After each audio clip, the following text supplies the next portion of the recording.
काही म्हटलं की महिलेचा अपमान, स्त्रीचा अपमान, मग प्रधानमंत्री कराची तिकडे येतील,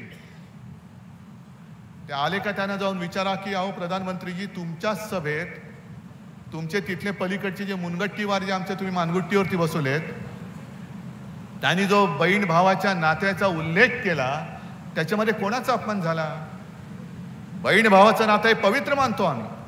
त्या नात्याचा तुमचा एक विभत्स, विकृत, बुद्धी नासलेला माणूस आणि दुर्दैवाने तो सांस्कृतिक मंत्री, एवढा असंस्कृत मंत्री, असंस्कृत माणूस राज्याचा सांस्कृतिक मंत्री असू शकतो? काय संस्कार त्याच्यावरती तुम्ही केलेत आणि तो आमच्याकडे करतोय?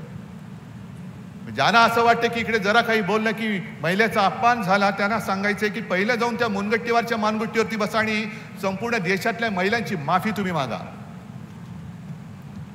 महिलांचा अपमान मणिपूरमध्ये काय झालं होतं? गेलेत प्रधानमंत्री तिकडे. अगदी गेल्या काही दिवसांपूर्वी याच राज्यातला एक मंत्री सुप्रियाताईला शिवीर येतोय चॅनेलवरती आणि कोणाला काही पडलेलं नाही. कुठे गेले ते भाजपवाले, नीतिवान भाजपवाले?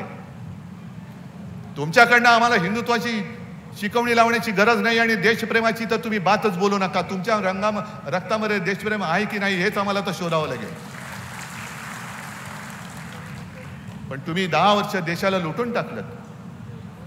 जास्त मुलं होतील त्यांना ही काँग्रेस संपत्ती वाटून टाकेल. अहो इकडे माझ्या शेतकऱ्यांची तरणी बाण मुलं आत्महत्या करतायत. काम नाही, त्यांना शेतमालाला भाव नाही म्हणून आत्महत्या करतायत. त्यांच्यासाठी कधीतरी तुम्ही 2 शब्द तुमचे खर्ची घातले होते? नुसतं आम्ही याव करून त्याव करू. 70 वर्षामध्ये काँग्रेसने काय केलं, पुढच्या 30 वर्षात आम्ही काय करणार? अहो गेल्या 10 वर्षात तुम्ही काय केलं त्याचा पहिला हिशोब आम्हाला द्या आणि मग पुढच्या 30 वर्षाकडे जाऊ. पण 2014 साली त्यांनी जी काय वचनं काढली होती, म्हणून मी म्हटलं भ्रमाची लंका, थापाड्यांची लंका. कारण इथे शेतकरी आलेत का रे या हॉलमध्ये? आलेत? मग खरं बोलायचं. मी तुम्हाला प्रश्न विचारतो, तुम्ही खरं बोलायचं. गेल्या 10 वर्षात किती शेतकऱ्यांचं उत्पन्न दुप्पट झालं असेल तर मला आनंद आहे. किती शेतकऱ्यांना खरोखर पीक विम्याचे पैसे हे त्यांच्या नुकसान भरपाईप्रमाणे मिळालेत? हात वर करावं. तुम्ही शेतकरी तसाच रड ठेवलेला आहे. आता कुठेतरी येऊन तुम्ही शेतकऱ्याकडे घरी जेवायला म्हणून जाल तुमचा डबा घेऊन,